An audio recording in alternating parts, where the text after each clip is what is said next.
Hi, everyone. Welcome back to Taking the Lead. I'm your host, Ken Jacobs of Jacobs Consulting and Executive Coaching. And as you know, in our video podcast, we get the joy of sharing with you great leaders who we admire. Most of them are from the PR and marketing and branding and communication space. But you'll notice we don't talk a lot about PR communications and branding. We talk mostly about leadership. Now, sometimes I share with you dear friends, sometimes acquaintances, sometimes people I met many years ago. So you can tell that's the warm up for today. We're going to introduce you to someone we were trying to figure it out 9 years ago, 10 years ago, 12. We don't know. We'll find out. Anyway, I am talking about, and I should have asked you how to pronounce your name. You'll correct me if I'm wrong. Maeve Hagen. She is, I got a nod, CEO and managing partner of Taylor. She was appointed CEO, and of course, Taylor is an integrated marketing communications agency. And from my days in the business, I think they were the first to really figure out this integrated marketing. But she rose up from the ranks. Are you listening? From intern in 2006, president, managing partner, and then in January of five, CEO. So all of you with career dreams know that it can happen.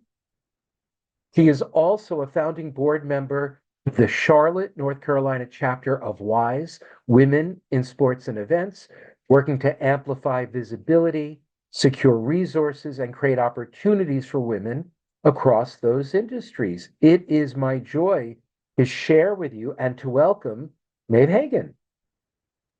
Thanks, Ken. It's great to be with you. And yes, we go back a very long way. So it's great to be reconnected and be with you here today. Well, I'm so excited to share your leadership wisdom. So let's dig right in. As we had said, you were recently appointed CEO of Taylor, rising through the ranks, intern to the top spot, 19 years. So, what are the most important leadership skills, not agency management, not PR comms, not clients, all those things we know you must have had to rise, but what were the leadership skills that you tapped that ultimately just made you the natural choice to be CEO? Yeah. Natural, I don't know, but the ones that for me, leadership really starts with curiosity, number one, resilience, number two, and number three, the ability to connect with people. I think curiosity keeps me learning. It's about asking the right questions, challenging assumptions, staying open to new thoughts and new ideas. I really never assume that we have the perfect answer. I really push myself, push the team to think bigger, evolve, and adapt. Speaking of resilience, that's equally as important. This industry, as you know, Ken, being in it as long as we have, it moves fast and challenges are constant. And I think in 2025, even more so with the start of this year. So really, whether it's navigating market shifts or client needs, internal changes, try to stay focused on our long-term goals without getting stuck in short-term setbacks, to which we know there are. There can be many. I see obstacles as opportunities to really rethink and refine how we're working. But the most important leadership skill is understanding people. I think that's something that I've always done Amen. pretty well.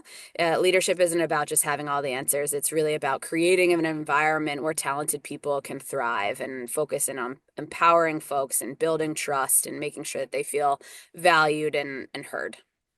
So if I ever want to return to PR, I want to work for you. But I do think you have it. And I've observed in the industry, both when I was in it and now, from the outside, too many people have been promoted to senior level, maybe not CEO, but I've seen people promoted to VP, SVP, EVP because of great PR skills, client skills, business building skills, but they don't have the people attributes that you just mentioned, and that's a shame. So I'm glad we're getting to share to reinforce to our leaders out there, this is what really counts. This is what leadership success is about. So now you spent your entire PR leadership management career at one firm.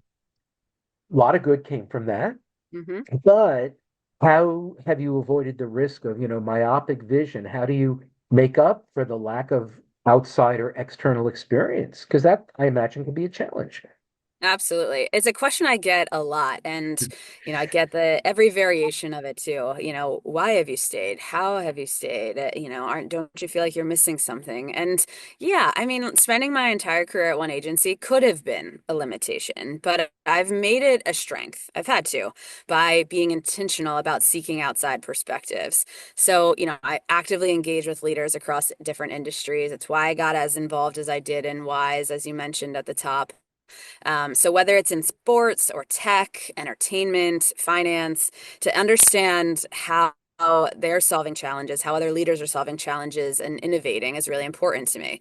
I've prioritized really building relationships, even as you said, outside of PR, whether it's through industry groups or mentorship or, just candid conversations with people who see the world differently. And then internally, I push our teams to challenge conventional thinking, as I mentioned before. Just because something has worked before doesn't mean that it's the right solution for right now. We constantly ask ourselves, what if we did this differently? What if we looked at this differently? What if, what if, what if? And looking beyond our industry really for inspiration. Culture is always evolving, so staying relevant means really being proactive, not reactive. It's about having that curiosity, as I mentioned before, to explore and the humility to learn and the courage to really adapt. That's how I make sure my vision and the agency's vision never stands still, and how I've turned it on its head of staying here for the last, almost 20 years, avoiding it being a limitation for me and instead it being a bit of a superpower. I just want to comment on something you said. The great Al Golan said, fix it before it's broken, right? Yeah. We don't wait till it's tried and true. And God forbid we use that language of, Hmm. well, that's how we've always done it. That, that's the death knell for an organization that wants to grow. So good for you to look to the outside world to make sure you're bringing other visions and other work and other themes and other points of view Yeah, and it takes discipline, I think. Okay, three absolutely. leadership heroes and why. I love this question. I've got a few. Two brand, one maybe more obvious, or at least in a different space. So the first two are brand.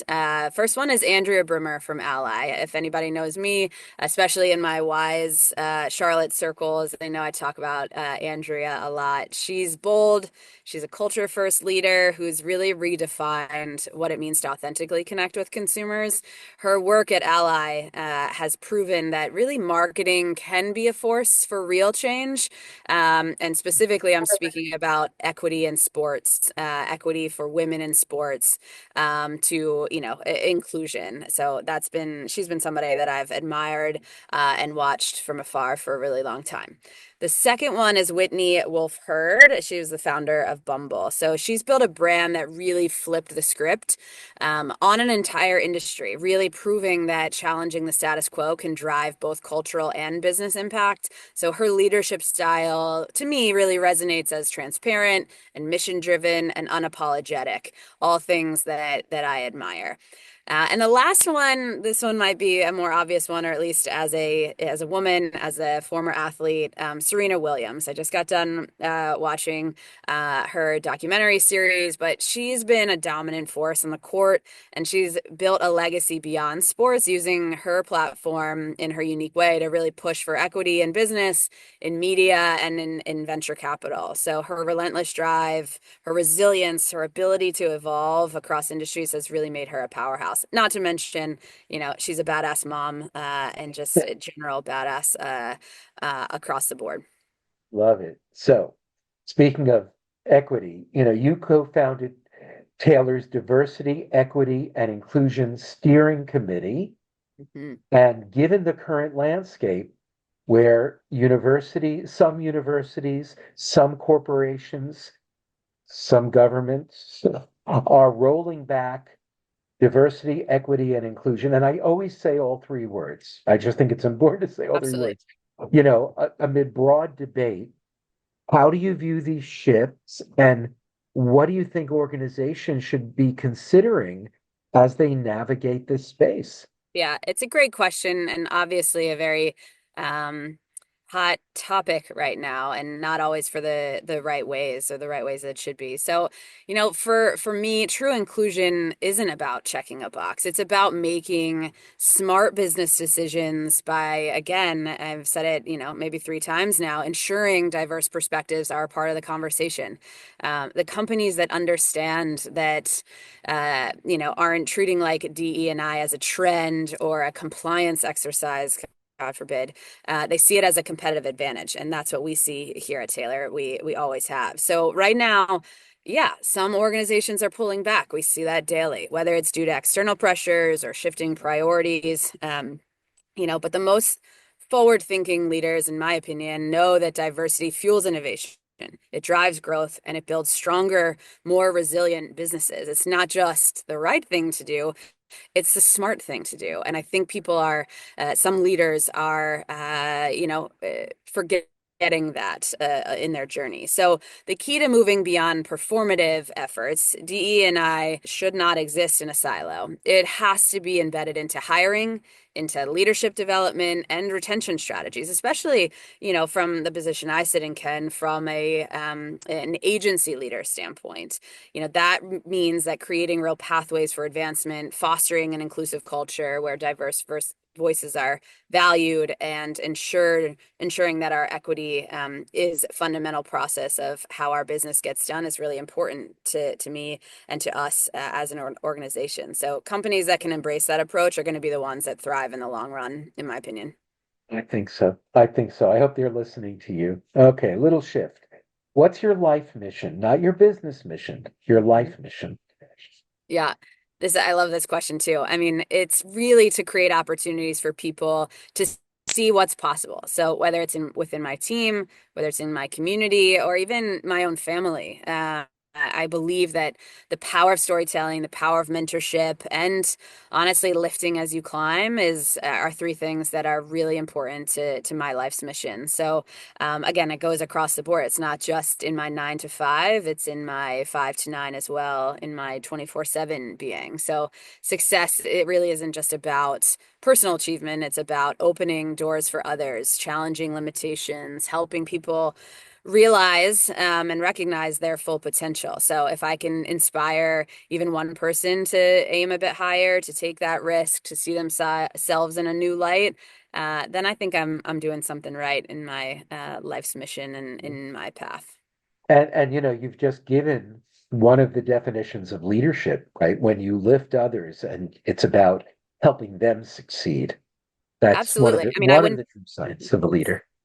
I apologize. I was just going to add to that. Absolutely. I mean, I wouldn't be here 20 years in if folks didn't lift me along the way. It goes all the way back to my days at Monmouth University and all the way up until, today, honestly, and people lifting me up as well. So I want to do that for others. Last question. What's something about you that I don't know yet that people wouldn't know from, say, reading your LinkedIn profile? Yeah, great question. I've got two answers. Hopefully that's okay. Okay, sure. Two things that might surprise people. First, I live on a hobby farm with my husband and two sons. So, despite never growing up around farms or around farm animals, it is something that is part of my day-to-day life, believe it or not. It's been an adventure full of, we'll say affectionately, trial and error, but Now, it's when you taught say me. hobby farm, what does that mean? It means that we have cows and we have chickens and we have pigs and we have other, excuse me, animals. Um, but we don't sell them to, make money or anything like that. We do it as hobby and to Got teach it. our boys life lessons and the value of hard work and how to problem solve and how to be adaptable and have a bit of patience. So, that's fun. The second thing that I would share is that I mentioned Monmouth University before, so shout out Hawks. But I played every single game of my college Division I field hockey career. So I think that speaks to my commitment, endurance, maybe a little bit, and honestly, maybe a little bit of stubbornness. So I I was gonna, I I think you're wasn't getting the closer. You're getting closer. yeah, I wasn't the flashiest player on the field. I wasn't the fastest, but I was indeed consistent. I was reliable. I was always willing to put in the work. So, I like to tie a bow, or I want to tie a bow on this conversation and sort of tie that to, it's how I approach leadership today. I think that those are some of those qualities that I mentioned before, whether it's on the field, whether it's in business, it's just, or on the farm The even. farm, I'll add that right? in here. I've learned that like showing up, staying resilient, and embracing sort of the unexpected, can make all the difference. And trying to do it with a smile on my face. Great, great, great lessons. Maeve, if people see this and want to get in touch with you, what's the best way? Oh, absolutely. You can find me on LinkedIn. I answer as much as I can on there, but I'll definitely see those messages and feel free to connect with me any and always, or visit our taylorstrategy.com website, and you can find me and all of the team's great work on there as well. Great. Well, thank you so much for sharing truly inspirational leadership wisdom. It was a joy to reconnect after way too many years. And for those of you who want to get in touch with me to discuss leadership, leadership coaching, agency management, training, any of the above, please find me at KEN@JACOBSCOMM.com. Again, KEN@JACOBSCOMM.com. And until next time, keep on taking the lead.